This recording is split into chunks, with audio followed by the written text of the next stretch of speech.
Бешинкілері дәл. Ал. Сөйлеуге болмайды.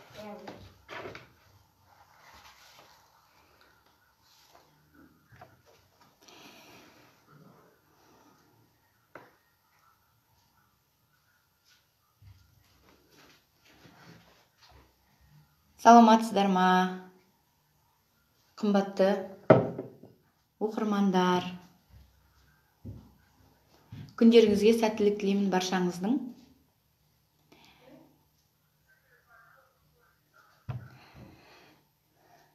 Кішкене оқырмандар тағы жиналғанша бір-екі минуттай күте тұрсақ, сіздердің рұқсаттарыңызбен. Рахмет. Мен де сіздерді көргеніме қуаныштымын. Рахмет, Әлия.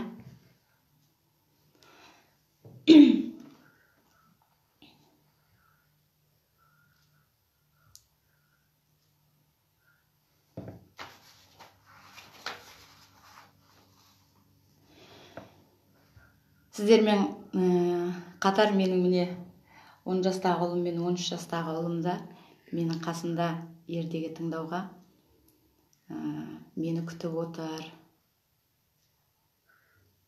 Саламатсыз ба, Айгүл ханым?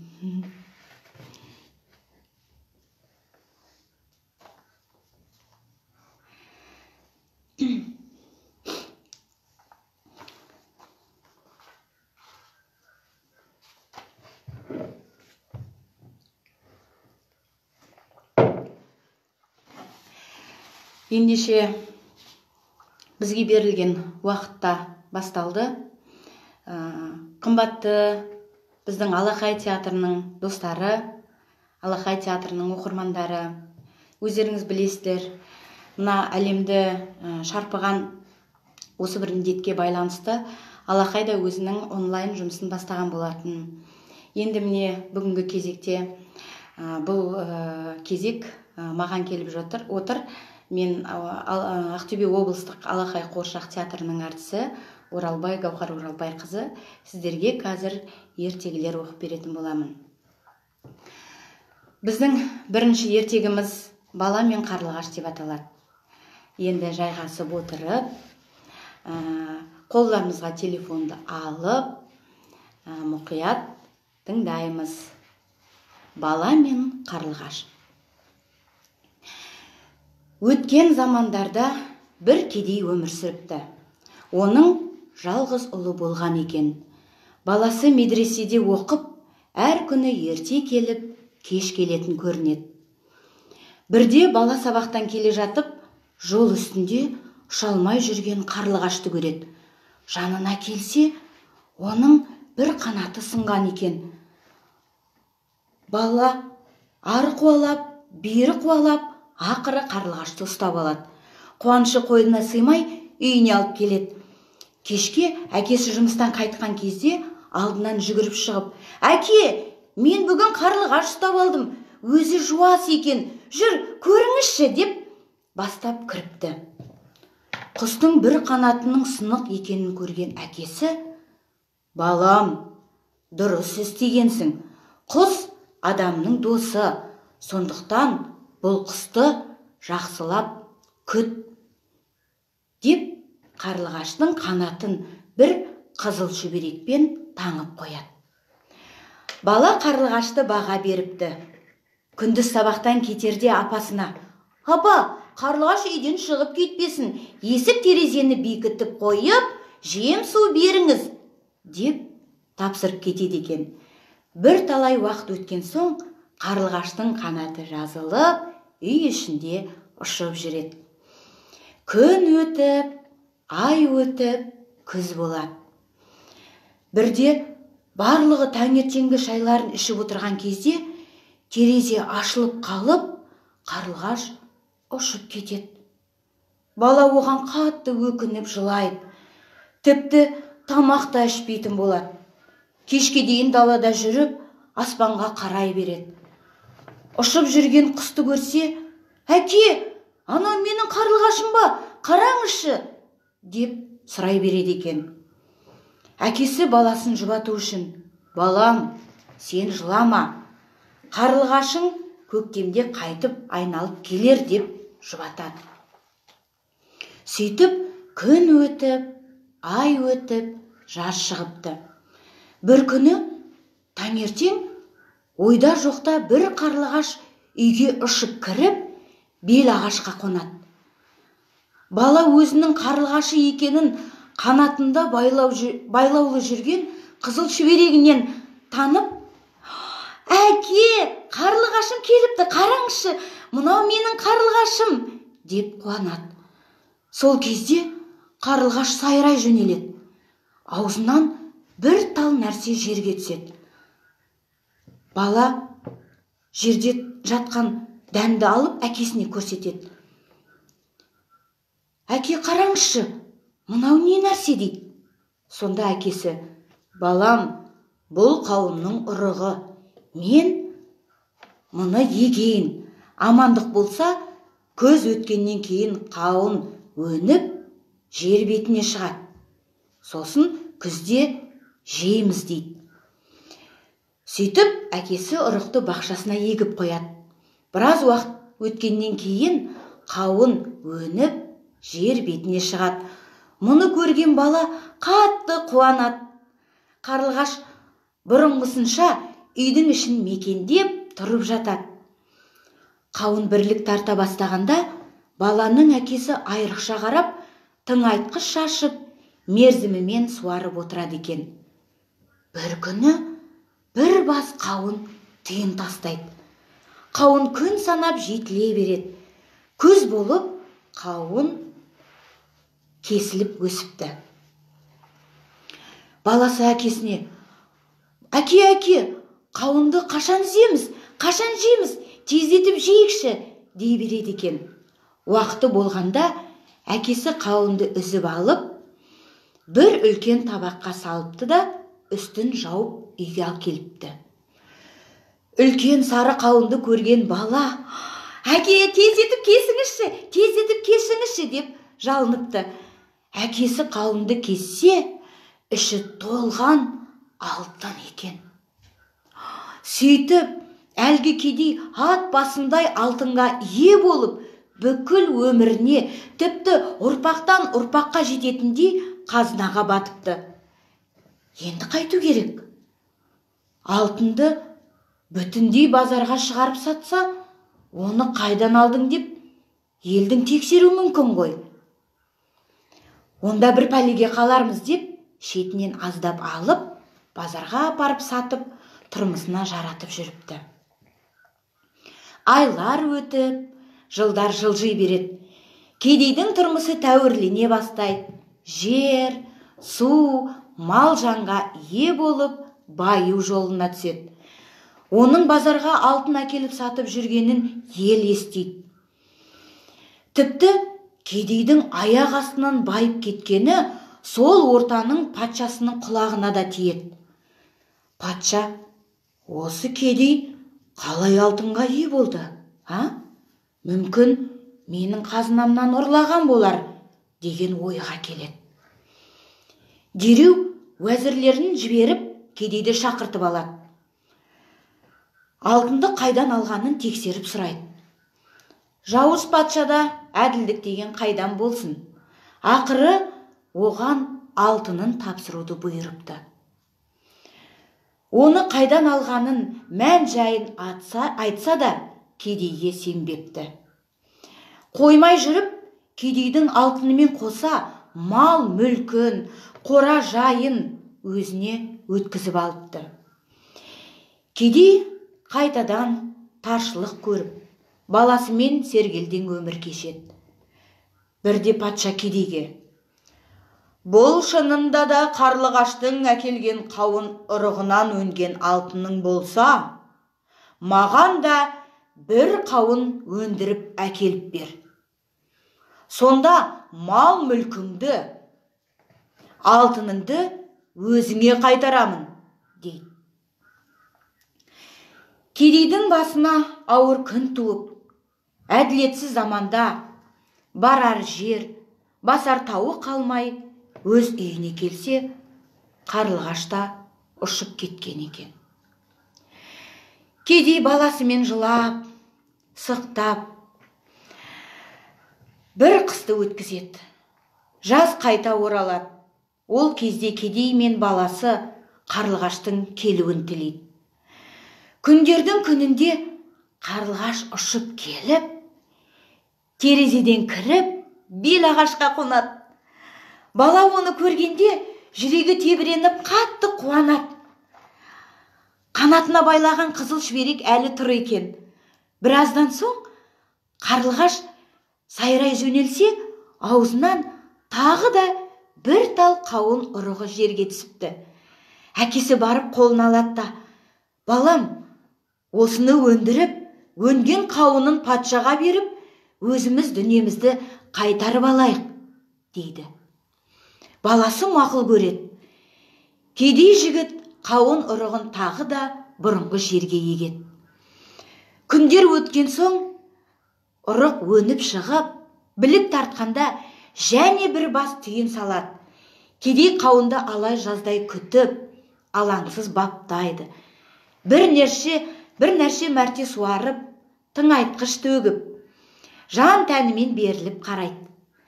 Күз болып, қауын піскенде, кедей жігіт шын ниетімен оны үзіп алып, залым патшаға өзінің ұры емес екендігін дәлелдеу үшін алып келеді. Патша да үйінде екен.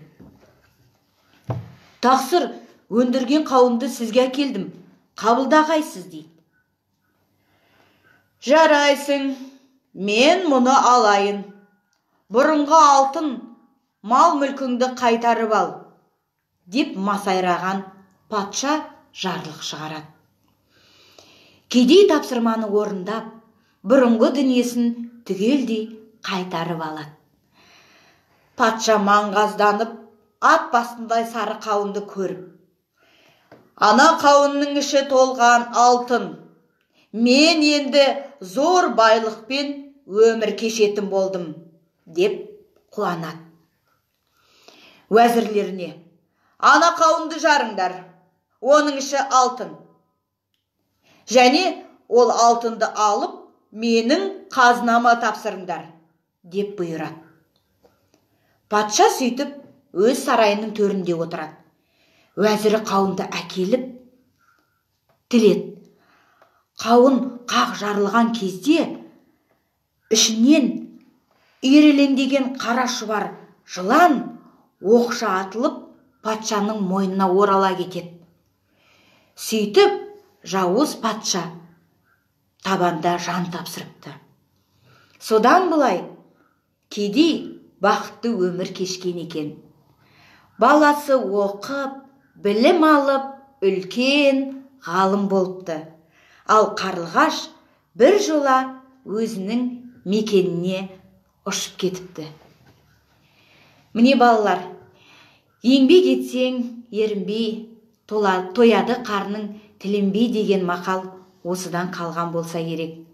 Еңбек етейік. Әрқашан еңбек етсек, сол еңбегіміздің жемісін көретін болармыз. Міне, құрметті оқырмандар, менің бірінші ертегім осымен аяқталды. Сіздерді рахмет. Осыншама міне комментарий жазылып жатыр екен. Баршаңызға рахмет. Сіздерді күнде сағат 1-де осылай біздің тікелей эфирімізден көріп отыратын боламыз. Рахмет қыздар, ниеттеріңізге. Рахмет. Енді мына үйде отырып жұмыс істегеннің бір пайдасы да бар екен. Кітап оқып, өзімізге қажетті істер тігіп, өзіміз көптен қолға ала алмай жүрген тәтті тамағымызды жасап, үйімізде отырып, балаларымызға көп көңіл бөле бастаған жайымыз бар. Міне ертегіні менің Арсен деген ұлым да жақсылап тыңдады. Кешеден бері оқып беріңізші деп еді, мен енді әдейі оқымай, осылай сюрприз болсын дегенмін. Ал енді екінші ертегімізді бастайық.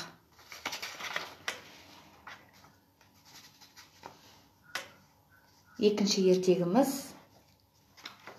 алма деп аталады. Қымбатты оқырмандар, бұл мен сіздерге ертегі оқып беріп отырған Ақтөбе облыстық Алақай қуыршақ театрының әртісі Оралбай Гаухар Оралбай қызы. Біз өзіміздің онлайн жұмысымызды жалғастырамыз. Қоңыр күздің мезгілі еді. Ағаштың жапырақтары түсіп, тек жабайы алма ағашының басында жалғыз бір түйір алма қалыпты. Осы кезде орман аралап жүрген қоян алманы байқап қалады. Оны қалай алуға болады? Алма өте биікте. Оған секіріп жете алмайсың. Сөйтіп, шырша бұтағында отырған қарға қоянның бұл қылығына сырттай қарап, күліп отырады. Қар, қар, ха-ха-ха-ха. Оны көрген қоян, қарға, маған алманы үзіп алып берші, дейді. Қарға ағаш басында ұшып барып, алманы үзіп алады. Бірақ алманы тұмсығымен қармап ұстай алмай, алма жерге түседі. Ой, рахмет саған қарға, деді де, қоян алманы жерден көтермек болады. Ал жерге түскен алма жаны бардай дыбыс шығарып, қозғалып, жүгіре жөнеледі. Бұл қалай? Енді түсіндім. Алма ағашының түбінде ұйықтап жатқан кірпінің тікеніне құлаған екен ғой, деп қоян қуанады. Кірпі, тоқташы, деп айқайлайды. Менің алмамды қайда алып бара жатырсың? Тоқта деймін, кірпі, алмамды қайтар, деп айқайлайды. Сонда кірпі кідірместен, бұл менің алмам, ол төбеден құлады, ал мен оны ұстап алдым, дейді кірпі.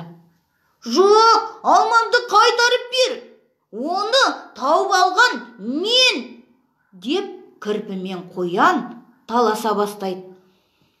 Сол кезде сырттан бақылап тұрған қарға, Қар, босқа таласасыңдар, алма мына менікі, мен оны өзім үшін үзіп алғанмын, дейді ол өтірік шынын араластыра. Олар бір-бірімен түсінсе алмай, алманы әрі тартып, бері тартып, орман іші айғай-шу болып кетеді. Сол кезде айғай-шудан Қорбанбай аю айғай-шуды естіп, бұларға келеді. Бұл не деген айғай-шу? Менің мазамды алдыңдар ғой, дейді аю. Бәрі аюға жақындап, аю, сен біздің ормандағы ең үлкен, ең ақылдысысың. Сондықтан бізге мына алманың кімдікі екенін айтып берші, деп аюға оқиғаның қалай болғанын баяндап, төрелігін сұрайды. Аю сәл ойланып сұрайды. Алманы кім тапты? Мен, дейді қоян. Ал алманы кім үзіп алды? Қар, мен үзіп алдым, деп қарқ етеді қарға. Жақсы, ал оны кім ұстап алды? Деп сұрайды аю. Мен ұстап алдым, дейді кірпі. Сонда аю, мінекей, бәріңде дұрыс айтасыңдар. Өйткені әр қайсысыларың алманы алу үшін еңбектендіңдер. Алма мына тұрған бәріңдікі, дейді. Сонда бәрі түсінбей. Сонда қалай? Мына бізде алма бір түйір ғой, деп сұрайды. Аю, бұл алманы теңдей бөліңдер, әр қайсың бір-бір бөлігін алыңдар, дейді. Мұны естіп, бәрі қуанып кетеді. Ой, бағанадан бері біз бостан босқа таласқан екенбіз ғой, деп қуанады. Сөйтіп, кірпі алманы 4 бөлікке бөледі. Қоянға 1 бөлігін беріп, пақ, бол, саған қоян, сен алманы бірінші көрдің, дейді. Екінші бөлігін қарғаға беріп, ал бұл бөлік саған қарға, өйткені алманы сен үзіп алдың, дейді. Үшінші бөлігін кірпі өзінің аузына салып, ал бұл бөлік маған, өйткені алманы үзіп алған мен ғой, деп күледі.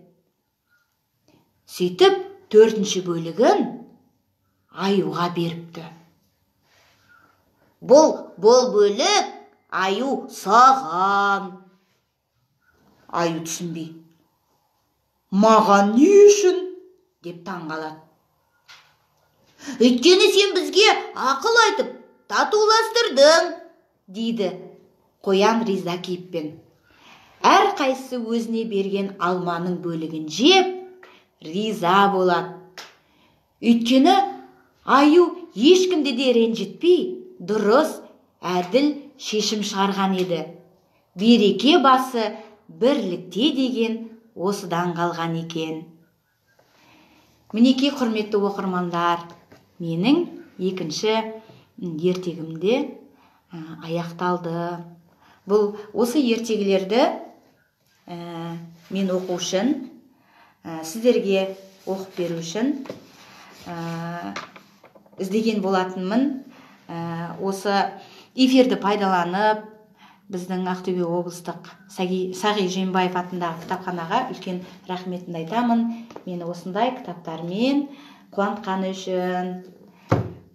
Сағи Жиенбаев атындағы кітапхана қызметкерлері, әріптестерім, сіздерге үлкен рахмет. Ал енді, қымбатты оқырмандар, егер біздің Алақай Қуыршақ театрының артистеріне қоятын ұсыныстарыңыз болса, тыңдағыларыңыз келген ертегілеріңіз болса, осы біздің дайректке жазып, ертегілердің атын, я болмаса кітаптың атын айтып, бізге ұсыныс жасасаңыздар, біз сіздің ұсыныстарыңызды құба-құп қабыл аламыз, және сіздердің айтқан ертегілеріңізді сіздерге оқып беруге тырысамыз. Көрермендердің жазғандарына кішкене көңіл бөліп кетейін. Рахмет сіздерге, барлығы жақсы тілек жазып жатыр екен. Рахмет сіздерге. Біз әрқашан сіздерге қызмет көрсетуге дайынбыз.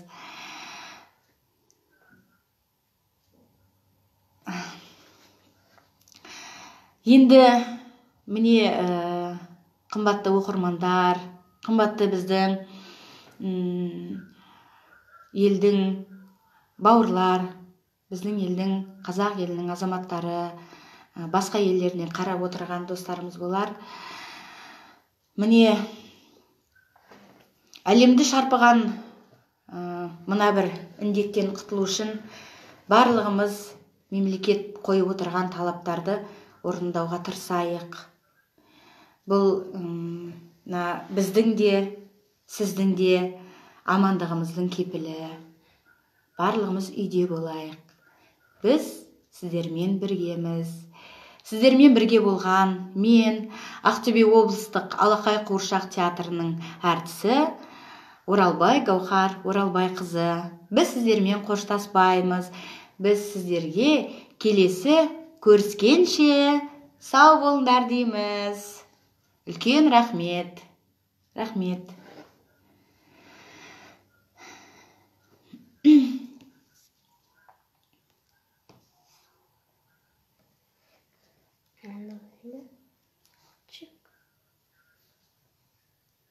Қозғама. Завершить.